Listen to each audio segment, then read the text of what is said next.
Good evening. Welcome to Pequot Library. I'm Caroline Crawford, and it's a beautiful April evening in Southport, Connecticut.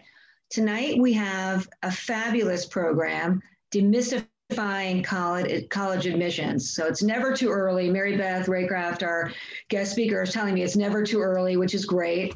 So I think everyone online tonight is thoroughly going to enjoy this. We are thrilled to have our great friends, the learning consultants, here with us tonight. I'm so pleased to introduce you to my buddy, Steve Stanton and Mary Beth Raycraft. This is going to be a great conversation. Steve will introduce Mary Beth, and she'll share some screens. She'll have a great conversation for everybody, and then we can open it up to some questions and answers at the end. So thank you for being here, and over to you guys. Thank you, Caroline. I'll take it from here. And thank you to the Pequot Library.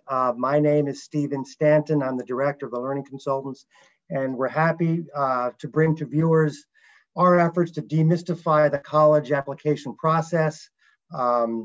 Considering her background of having worked in so many different schools and institutions, we are privileged to have Mary Beth Raycraft here to give us her thoughts. And I'm going to read her introduction because I'm going to forget certain aspects of it, so forgive me. But Mary Beth has worked as a college faculty member, advisor, and study abroad director at a number of universities. She received her undergraduate degree from Brown University and earned a PhD in French literature at NYU. She spent 17 years at Vanderbilt University, where she taught French and first-year writing seminars. And she also served as director of undergraduate studies and faculty director of the French Study Abroad program. Most recently, she was assistant director of language instruction at Boston University, where she held a leadership role focused on student advising. Drawing on her hands-on experience and inside knowledge of college life, she'll be sharing her tips on the college journey and suggestions for application preparation. So with that, I know you have a lot to cover. Take it away, Mary Beth, and thank you for being here. Great, thank you, Steve. Let me share. Just one more interruption. At the end of this, I'm gonna let you do your thing, and at the end, I'll come back and we'll field some questions. Anyone that has any questions, please, there should be a chat bar down below. Fire away, and we'll get to that towards the end. So sorry, I'll be quiet. No problem. I'm going to go ahead and share my screen here.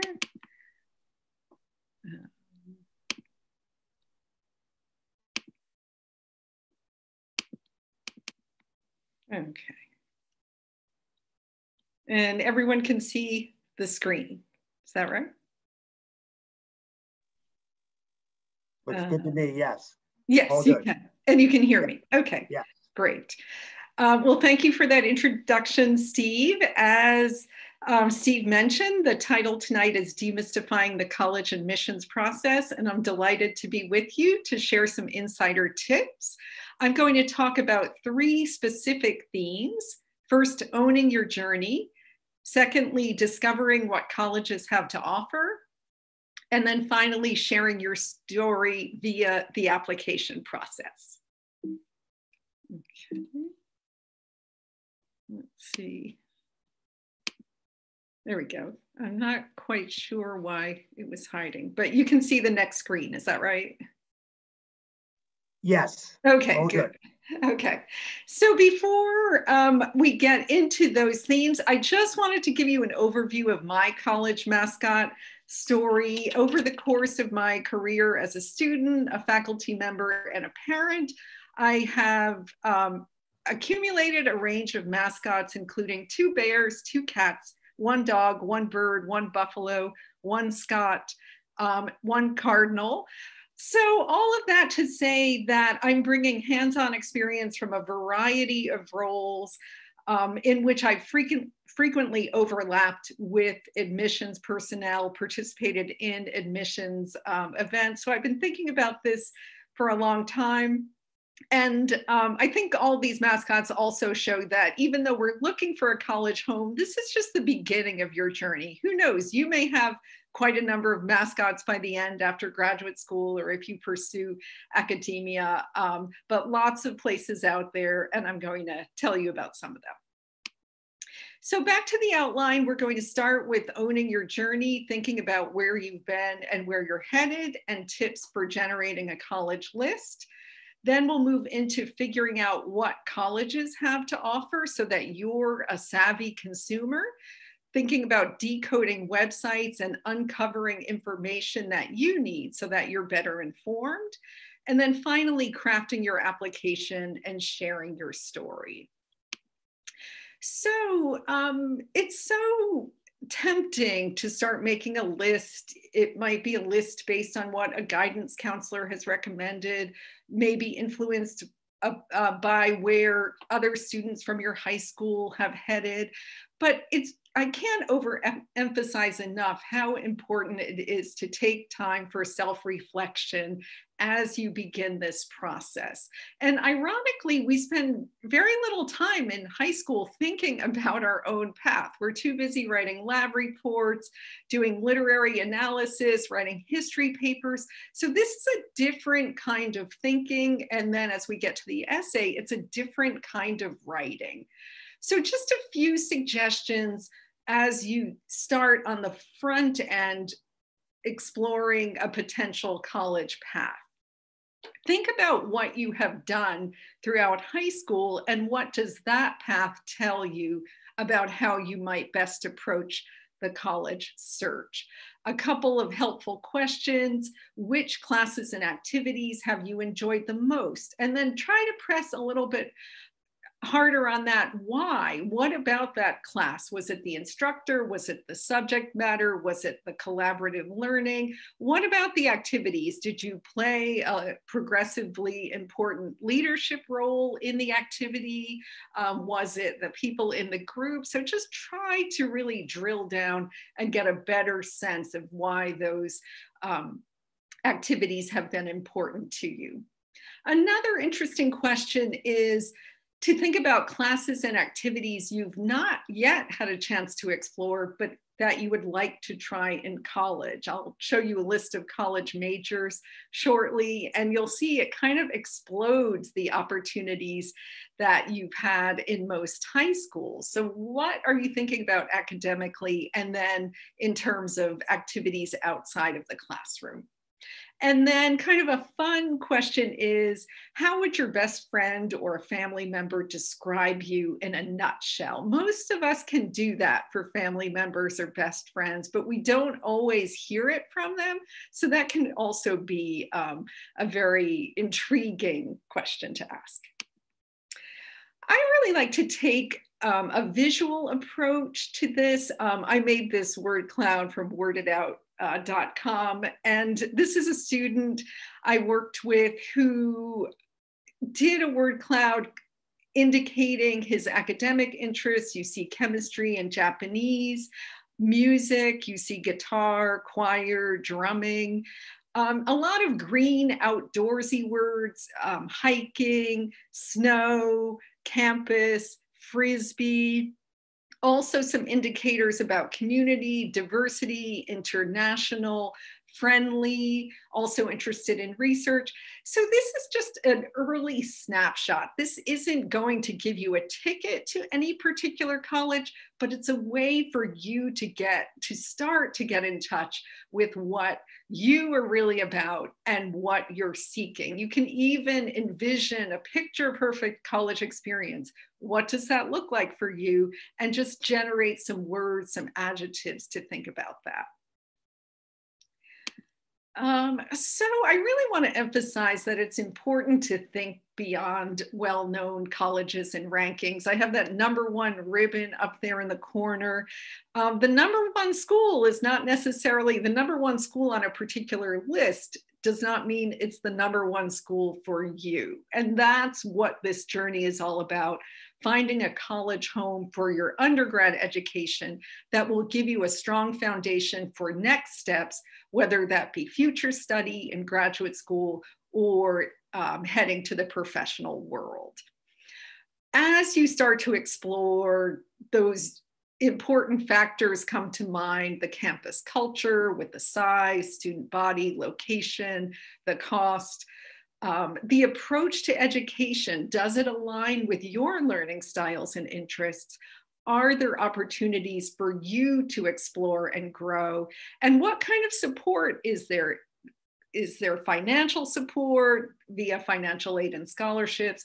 What about educational resources, which I'll talk about shortly, including tutoring, writing center, advising, those sorts of resources that are really critical as you progress in your college journey. I do also want to encourage you to be open-minded, especially on the front end when you're just starting to generate a list.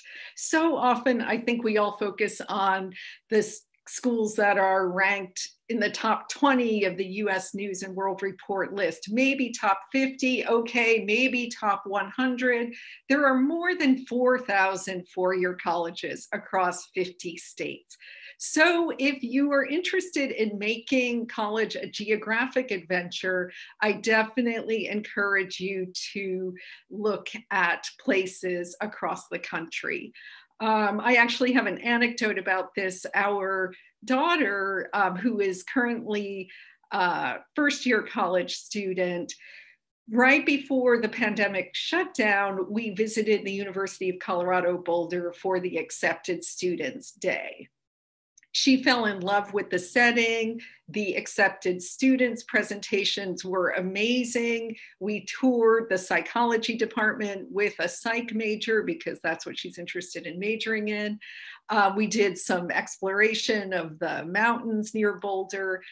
And then we got back home in March, and she was accepted at 5 or 6 other colleges that are actually ranked higher than University of Colorado Boulder. And fortunately, she stuck with that feeling that Colorado was her college home and has been really happy there. But she definitely had a moment of stress where she felt like, maybe if I grab one of those other badges, people will think more highly of me. And then she just said in the end, you know, forget the rankings, it's about my journey, and has been happy. In addition to opportunities across the country, there are also international options. You may be familiar with St. Andrews University in Scotland, of course, some famous British universities like Cambridge, Oxford, University of London. But there are also American universities that have 4-year programs abroad. The American University in Paris is quite well established. The other 4 programs are universities that have obviously 4-year programs in the States, and they have a parallel 4-year program abroad. Georgetown University in Qatar offers a 4-year degree in international relations, foreign service. NYU has 2 programs in Abu Dhabi and Shanghai, and Temple University in Japan with a focus primarily on Japanese language and culture. So these are not for everyone, but if you envision really diving in and becoming a global citizen for 4 years, you should definitely at least look at some of these options. So let's move into the second section, figuring out what colleges have to offer. You've taken some time to reflect on who you are, what your interests are, what you're seeking in a college. Now it's time to start shopping around, if I can use that term. Insider's tip, which hopefully you already know, is no college has it all. Each of these institutions has to make decisions about focus and priority. The upside of that is that colleges are eager to market their strengths on their website. So you can easily discover what they are really in an excellent position to offer their students. So once you start exploring, you start to make a tentative list, it's time to dive into the websites and find out more about what they have to offer you specifically. So I like this image of raising the white flag for any of you who have explored a college website. You may have given up and surrendered, like I have seen many of my students do as they get sucked into link after link into sort of a deep black hole of a college website. I'm going to encourage you to back up and just strategically explore some really interesting aspects of the website. Of course, you'll explore the admissions tab, which I'm not going to talk about because I think it's pretty apparent that there you would find application information, deadlines, special programs you might apply for. But these are other sections that I think students often neglect to explore. The first section is where the institution presents its history and values. The second section I'll talk about is the academic structure, the academic calendar, and finally, the advanced credit guide, where they present information about the credit you will get for AP, IB, or dual enrollment courses. So let's talk about the history and the values. You may say, so what? That sounds kind of boring, but this can be really interesting because in this section, you can get an idea of how the leaders of the college see their mission and how that influences the structure and the vibe of the entire community. And what you want to focus on are keywords and concepts because these really give you a window into priorities. And these can also be very helpful later on when you're writing those supplemental essays. So I'll give you two examples. First is the University of Virginia. And I'll just read this first sentence. I know the print is small. In 1819, Thomas Jefferson founded the University of Virginia and inaugurated a bold experiment, a public university designed to advance human knowledge, educate leaders, and cultivate an informed citizenry. So what am I picking up? That's just one sentence, but I'm learning a lot. 1819, our country was how old at that point? Maybe about 40 years. So this is still pretty early on in our history. And Jefferson having this vision for a public university, not a fancy pants private elite university, but a public one, advancing human knowledge, cultivating informed citizens. So really launching this country on a path of informed leaders and educated citizens who would contribute to its ongoing development. In contrast, this is a page from the Boston College website, and I'm going to read this bottom section in gray. Grounded in the ideals that inspired our Jesuit founders, Boston College urges students to look inward, but always to reach out, to develop their minds and talents to the fullest and use them in service to others. So equally interesting compared to Thomas Jefferson's, both very interesting statements about their founding and their direction. But here we see those Jesuit values are front and center, that looking inward, thinking about your journey, thinking about your strengths, and deciding how to use your mind and talent to the fullest in service to others. So just a quick contrast, but hopefully that will give you a sense of what you can do as you explore these websites and begin to see distinctions among the different institutions.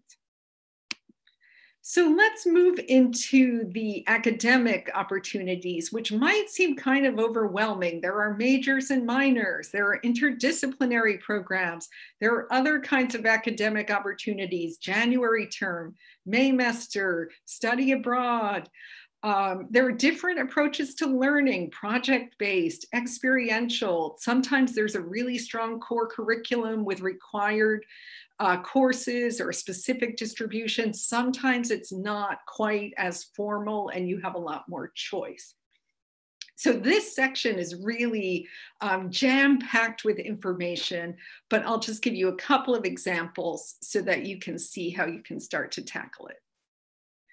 So let's look at the list of majors at Johns Hopkins, a very well-known university. So when I look at this list of majors, I ask myself, what kind of story is Johns Hopkins telling me here? Because there is quite a lot of information to be gleaned. Let's just look at biology. It looks like there are 5 majors here that relate to biology, from behavioral biology to chemical and biomolecular engineering. I see over here, there's also molecular and cellular biology. So just in terms of the sciences, just that one example from biology, Hopkins is very much a place on the cutting edge of science, lots of research money, certainly lots of energy with their School of Public Health, with their medical school. So that is coming out. On the other hand, I'm also seeing quite a bit of an international focus. I see international students, I see the languages, political science, economics, also a lot of positive energy in that regard. I also see they have 3 environmental majors, engineering, science, and environmental studies. I'm interested in environmental stuff. I'm not even sure which of those I would pick. It would be a good opportunity to go in and see what those different majors look like and how they're different from one another. So this is the kind of activity, you know, if you can just do one of these academic activities at a time, I think you can really get some good information. If you start going in all different directions, it can quickly get overwhelming.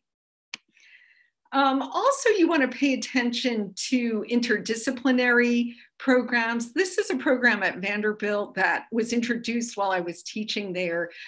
It's a major in medicine, health, and society. And so this draws on the sciences, the social sciences, and the humanities to look at medicine and health from many different perspectives. And this is proven to be a very popular major because so many students know that they might be interested in a career in healthcare, whether that be as a physician, as a healthcare consultant, as a healthcare economist. They're not really sure. And this can really create a 4-year dialogue about medicine, health, and society that could prepare students to go in one of many different directions. Also, there are universities like Northeastern that have special approaches to learning. You may have heard of Northeastern's co-op program that is over 100 years old. So they were very much on the cutting edge of experiential education. Northeastern is very unique in that you alternate time in the classroom with time on a full-time job. And typically that job connects with your academic interests. So if that sounds really intriguing, definitely look at Northeastern and then look at programs that have similar kinds of interactions between the classroom and hands-on learning. You also want to pay attention to the calendar. I would say most universities use a semester calendar, but there are quite a number that also use a quarter system. And the feeling is very different. So you do want to look into exactly what their calendar looks like and think about how that would work for you. You also want to see if there are any special academic terms. Typically, these happen in either January or May. This is an example from Colby College where they have the Jan plan. So for 4 weeks in January, you take one course. It could be on campus. And a few examples I saw for on-campus, recent on-campus courses were Introduction to Entrepreneurship and Introduction to Sustainable Cooking. So it will be certainly a topic that will help you think about maybe your major in a different way, but there also is a fun aspect as well. And once study abroad resumes, I'm sure the Jan plan abroad will be popular. They give 2 examples here: investigating ecosystems in Belize or analyzing Italian fiction while traveling in Italy. And sometimes, as I mentioned, it happens in May. Vanderbilt has a Maymester, same idea, just at the end of the school year. Another aspect that I think is really important is this question of how does the college support learning? If you ask anyone who is in college now or anyone who's graduated from college, did you ever press the help button? I think almost everyone will say yes. So I want to talk a little bit about where you can get help. It can look a little bit different at different universities, so it's a good thing to explore on their websites. One important area is college advising. There is a lot of energy around the whole theme of college advising at universities these days. In my day, you went to see your advisor just for a quick signature for your schedule. Now, the idea is to develop a 4-year conversation between students and advisors so that the student is really mindful of not only the requirements, but of the many opportunities that are available both on and off campus. Another interesting way colleges are supporting learning is through these first-year Welcome to College courses. These are typically non-credit courses. They're small groups of students where you can ask questions, you'll learn about different campus resources, and have a social experience that often includes field trips in the local area so that you can get to know that as you settle in. And then finally, tutoring or support for specific courses. And I'll talk about the Writing Center and BU course. So first of all, advising, this is from the website at Wesleyan. And what I'm looking at here, these two different categories. The first 2 years at Wesleyan, you'll have a faculty advisor who is capable of advising across the liberal arts, who will help you start to craft your academic path. Once you choose your major, you will transition to a faculty advisor in that major department. If you're majoring in political science, for example, your advisor will be a political science faculty member. And that faculty member will certainly guide you through the major requirements, but also help you plan next steps as you think about what you'll do after graduation. And this is Vandy Visions, which is an example of one of those Welcome to College groups. You can see they have groups of about 18 students. They have a faculty member and an upper division student peer mentor who collaborate in organizing these groups. And it is the kind of opportunity where it's social, it's informative, and it can really help relieve the stress during those weeks in the semester when all of the first-year students are all of a sudden feeling weighed down by the homework or looming tests. And then a couple of other resources. This is from the Trinity College Writing Center. Most colleges and universities do have writing centers, but it is good to go online and just see exactly how they're set up. Sometimes you have to make an appointment, some offer drop-in hours, but typically you can meet with a writing consultant and work on any step on a writing project, from brainstorming about an idea to outlining to drafting to revising. So that is a great resource that can be really helpful, especially as you're starting your college journey. They also offer help for non-academic writing. If you're applying for an internship and you're writing a cover letter, putting together a resume, you can also make an appointment and talk about that kind of writing. And then one other example of academic support. This is a course offered at BU to students who have taken the first year of chemistry and who are getting ready to take organic chemistry in the fall. It's a summer bridge course, which gives them kind of an introduction to organic chemistry, which is typically a much feared course. So the whole idea is to drop that fear level and really start exposing students to what they will be doing in organic chemistry, with the idea that they'll be all the more successful. And finally, on the academic question, advanced credit, what is it worth? I'm sure some of you are already studying for AP, IB tests. Maybe you're enrolled in a dual enrollment college course. It is good to know exactly what that credit will be equivalent to in from the college's perspective. This is from the Bates College website. If you Google or if you go to the website and look for advanced credit, typically you'll find these kinds of charts. And I just wanted to point out a couple of examples. The AP question looms large.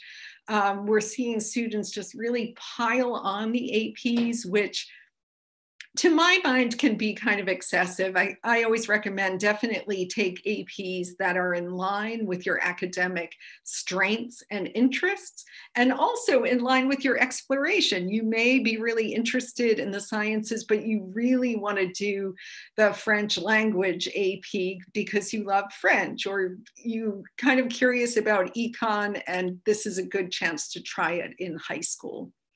But just a few tips. If you look at biology, if you get a 3, 4, or 5 on the AP, you will get some unspecified credit. And what that means is you will get credit that will count toward graduation, but it's not for a specific course. It's not for a course that will sort of get you on the path to a major.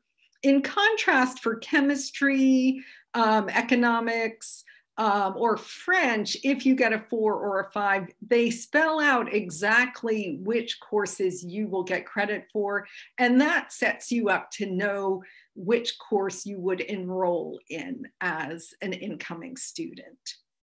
So that's, often students would come into my office at BU and say, I got a 3 and I worked really hard for the French AP, I think you should give me some credit. And I had to break it to them that no, I did not decide.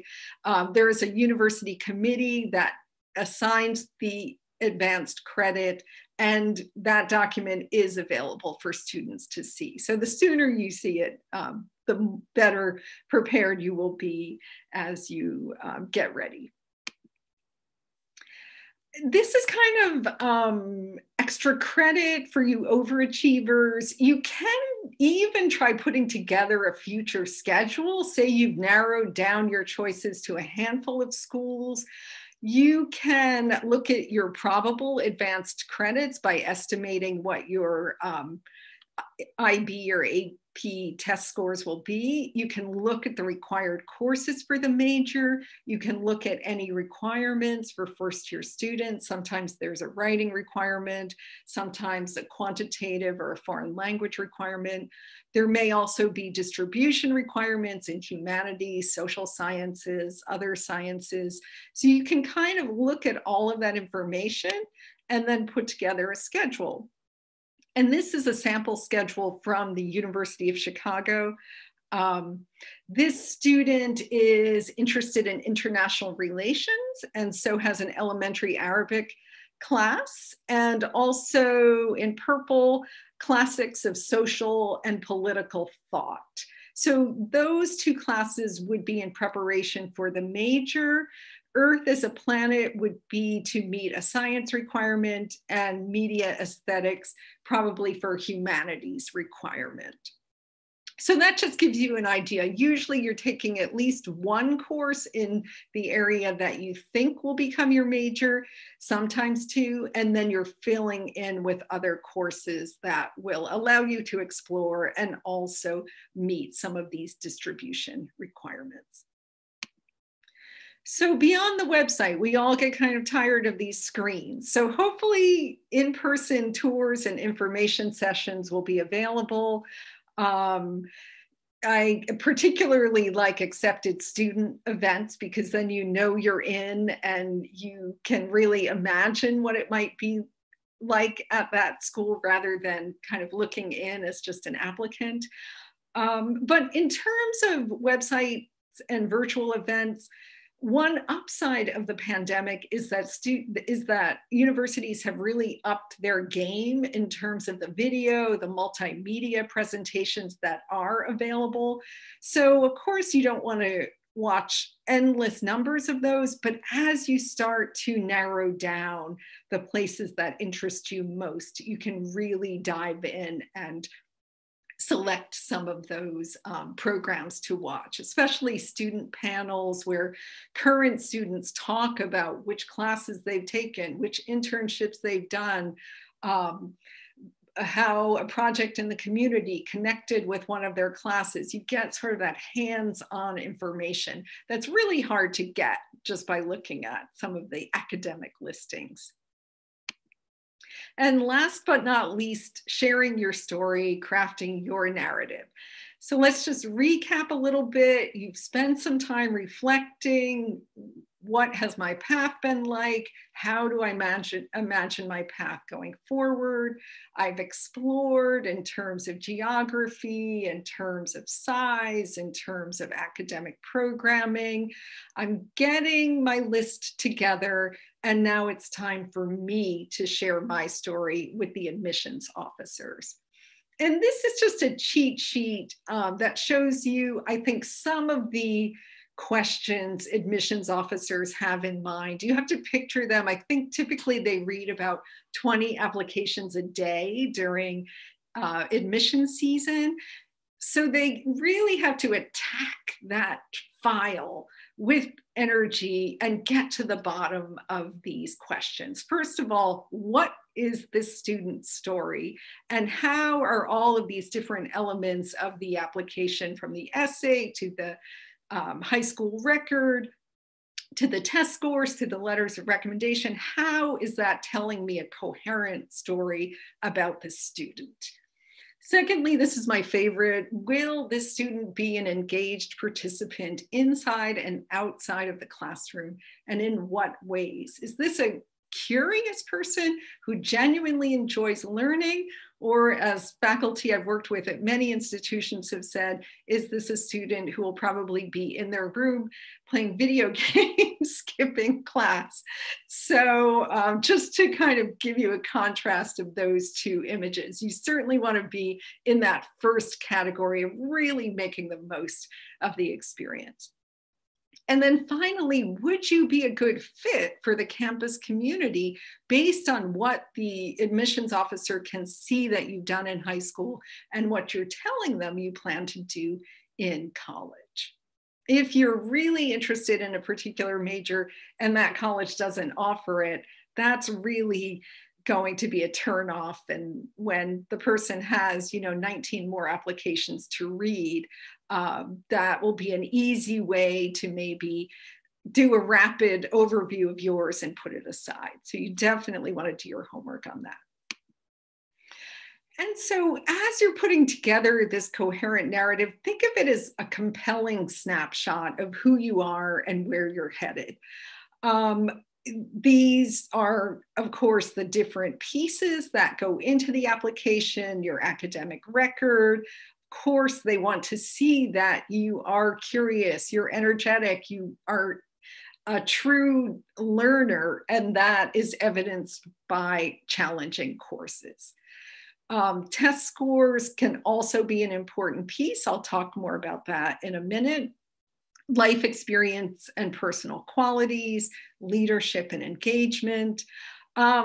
this sort of progressive engagement and leadership can be particularly evident in your experience with extracurriculars and volunteer work. Not that you just have had this kind of dalliance in 20 different activities over 4 years, but you've selected a couple where you have really been engaged and actually have made a difference through your role.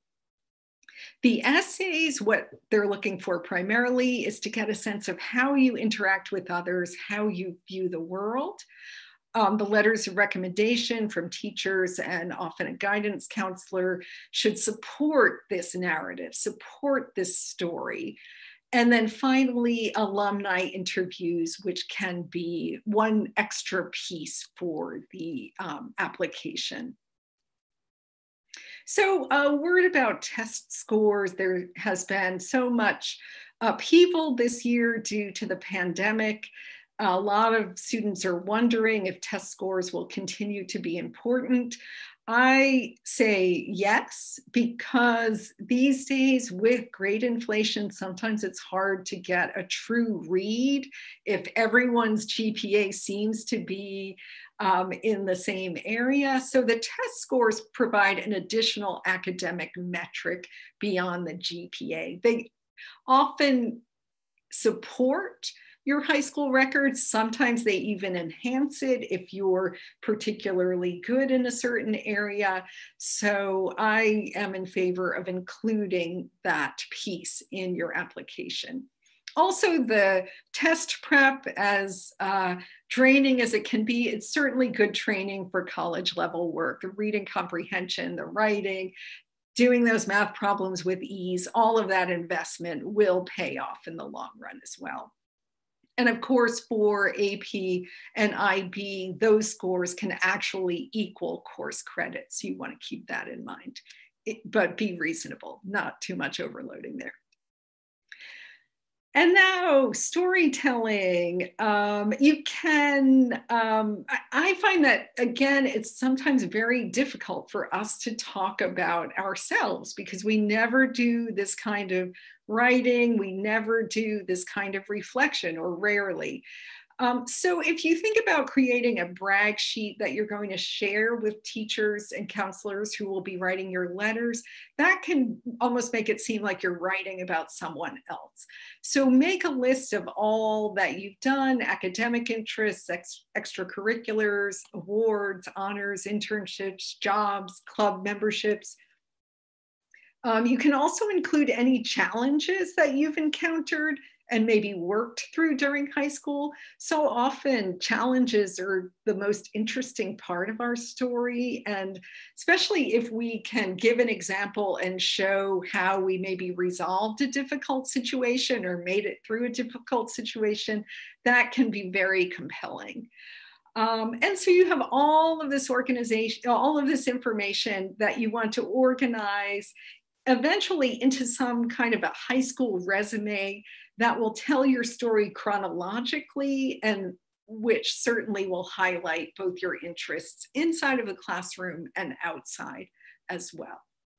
You can also use word cloud exercises for this, where you, for example, put your primary academic interests in several times so that they come up in a larger font, a larger size, and just try to do some creative visualization about, what you've really given your energy to in high school and what should really come to the forefront. That's what is interesting.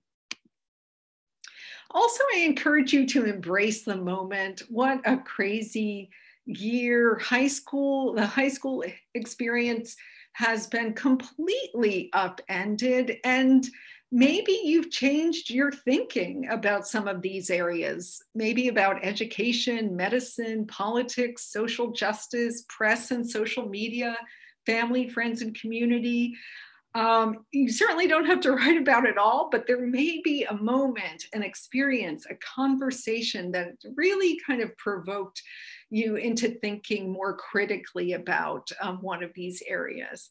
Sometimes I think that maybe your generation will become education innovators because you were living through this remarkable time as a student, and you may come out of it thinking of ways we can do it better. So just a thought in terms of, brainstorming about possible essay topics. And these are just some general thoughts on the college essay. As you know, the Common App essay will be the longer one, about 650 words. And then those supplemental essays for individual schools are quite short. So you have to really be very precise in your answers to those. Do be careful and read those essay prompts, and choose prompts when you have a choice that really allow you to introduce yourself best to the admissions committee. When you start writing, whether it be a Common App essay, a supplemental essay, just write without worrying about the word count. You can, believe me, there's plenty of time to wordsmith it later on. Really focus on writing clearly, use concrete examples and simple sentences. Think of that admissions officer with the stack of 20, 25 essays to read a day. You want to introduce yourself in an energetic, compelling way and really make a good presentation. And then once you have a draft, definitely get feedback from peers, teachers, parents, whoever you feel comfortable asking for advice. This kind of exercise of taking in feedback and revising, these are two skills you'll continue to work on in college as faculty give you feedback on papers and meet with you during office hours to tell you more about how you could get the most out of the class. Supplemental essays, remember that each essay really must be tailored to the specific college. If you've already invested that time doing a deep dive into the website, you know about their history, their values, their mission, you know about their special academic programs or their approach to learning, you'll already be in a very good position to write the supplemental essays. And again, I just remind you here that you can dive back into the website. You cannot possibly be too specific here. Mention academic programs, courses you'd like to take, faculty members, maybe a study abroad program you would love to participate in, an a cappella singing group, working in a lab because the university is affiliated with a medical school, or there's a great community hospital, out in the middle of the boondocks where you'd love to volunteer. Any description that shows you've done your homework will make your essay all the more compelling. Also, college interviews with alums. It depends on the college. Sometimes an alum will reach out to do an in-person or a Zoom or a phone interview. My first piece of advice is don't be nervous. This isn't a make or break event. This will not determine whether or not you get into the school. It's really an opportunity for you to learn more about the school and connect with someone who knows it well. Since you will have already prepared that brag sheet and high school resume, you could offer to send a copy of those to the interviewer just so they have a better sense of who you are. And you should be prepared to briefly describe your academic and extracurricular interests. But really you want to focus on why you're specifically interested in this college and on the aspects that really distinguish it from others. I used to do alumni interviewing for Brown, and as some of you may know, Brown has quite an innovative curriculum where there are not specific distribution requirements and students are free to really explore. And I can't tell you how many times I interviewed a student who had never heard of that. And typically a lot of students are drawn to Brown for that reason. So if you are not educated about what the college offers, that is not going to give your interview much liftoff. And finally, definitely come up with some questions to ask the interviewer. Everyone loves to talk about their college experience. You can talk about what they liked, ask them what they liked most, any particular challenges, what was the town like, what did they typically do on weekends, anything kind of fun so that they talk and give you even more information about the place. So just to recap, we've gone over those 3 themes. Here is my advice. First, reflect on your journey so far, as well as future goals. Take time to really discover colleges that line up with your interests, not that line up with the rankings. That will come, at some point, but that should not be your primary focus. And then finally, take steps to really present yourself effectively via your application narrative. And I really do think if you take time to look carefully at all of these aspects, you will start targeting places that line up with what you are interested in, and hopefully end up with several options at the end of the process. So thank you. I know it was a lot of information, but I'm happy to answer any questions or clarify anything that you are curious about. I'm gonna start with a couple of questions myself. Mary Beth, thank you for that. That was great, and you answered a lot of them. But I kind of knew where you were going, so that's not surprising. But you were clear about some of the things that were on my mind. When it comes to the essays, I frequently have a situation where students are drawn to write about themselves. There are a lot of me's and I's on those essays, which is great, which is understandable. Sometimes the best tact, though, sometimes is not talk about yourself as much as you think you need to. As long as it's something that is in sync with your narrative, as you talked about. So talk a little bit about that. I think some of the most effective essays are ones that are from the third person and talking about an observation that they might have. And I think that can be easier to write as well when you get locked up because you're trying to portray yourself in a 650-word essay. It can be very daunting. Yes, I agree wholeheartedly. And my comments, I think, on reflection and getting going on the essay, it's very hard to talk about yourself directly. So I think the third person approach can be really interesting. I also think if you're grounding the essay in a particular moment, a couple of examples, that can make it easier because you're really describing something that happened rather than how you felt about it. Just get down on paper, why was this moment, this conversation, this class, whatever it is, so interesting, and write about that as opposed to your specific I-centered feelings, if right. That makes sense. I think that's right. And I just think in general, that shows, it's important to remember that it shows what you care about and who you are. When you simply describe something, it's that observation that speaks volumes about what you care about and who you are, as opposed to telling them. You're really showing them, which I think can be exactly, which I think can be helpful. Exactly. And again, I always go back to that image of the person reading these essays.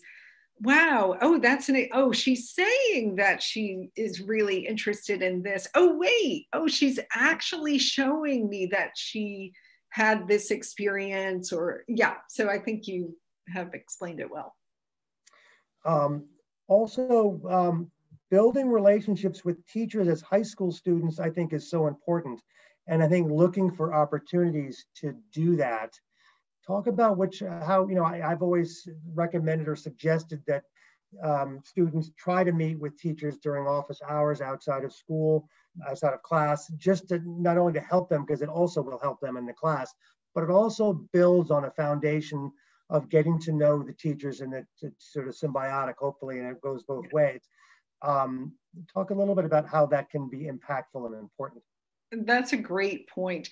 I think teachers are busy, we know that, but I think taking some time either after class or even sending an email to a teacher if you think that is a better way to communicate. Ask them maybe if they have any suggestions for summer reading. Do they know of any summer programs? Do they know of any students who have done some sort of internship or shadowing? Just starting a conversation, not obviously, I want to get to know you so you can write me a great letter, but showing your curiosity about the area, maybe telling them what you are enjoying in class, asking for further reading, that kind of naturally evolving conversation can be really helpful. And then asking about the next class in the academic sequence, asking their advice, just developing that kind of advisor relationship with a faculty member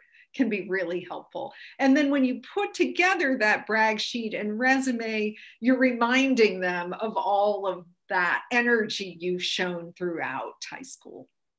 Yeah, I think that's right. I think the purpose, I always like to remind them as well, the purpose of the brag sheet or the resume is to help the advisor, help the recommender, give them a roadmap. The easier you make it for them, the more they'll appreciate that, for one, because it's time, but it gives them a bit of a roadmap. I think that can help for them to have a better understanding of what drives you and what you care about.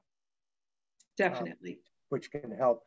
I just had an interesting conversation with my son who's in college and my niece who just is a senior and is deciding between a few options. And we talked about schools that are urban city schools. And her concern was, well, she went and visited some campuses just recently, and there wasn't really anything going on campus as much as some of the suburban campuses where everything is sort of all the activities on campus. And my son, who is at school in an urban setting, was describing how in a lot of city schools or urban settings, that doesn't mean that nothing's going on there. It's just that that process happens outside of the campus, and that happens over time. She was worried that she was going to arrive and no one was going to be around and she'd have a hard time assimilating socially. And I think it's just a different process perhaps when you're talking about an urban setting.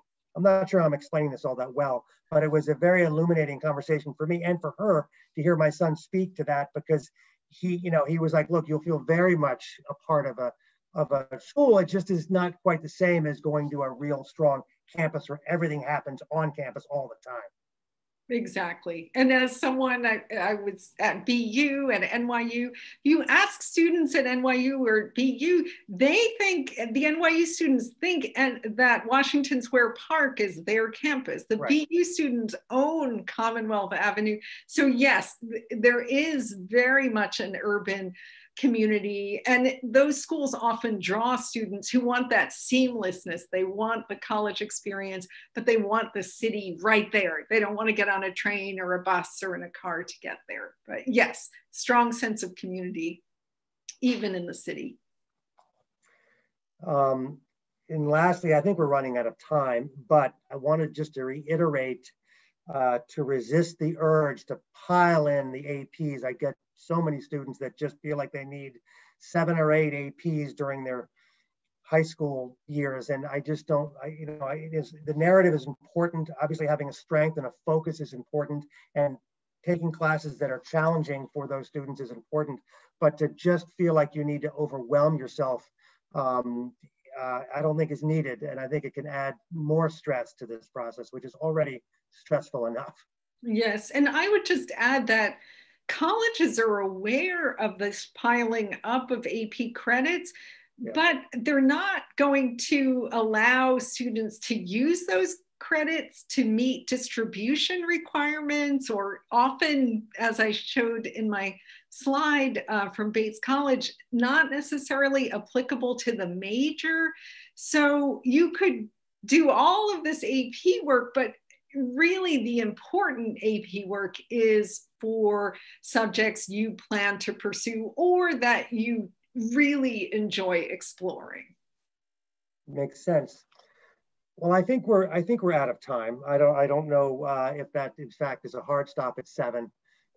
Caroline, are we okay? Good. This has been so informative and helpful. Mary Beth Raycraft, thank you so much.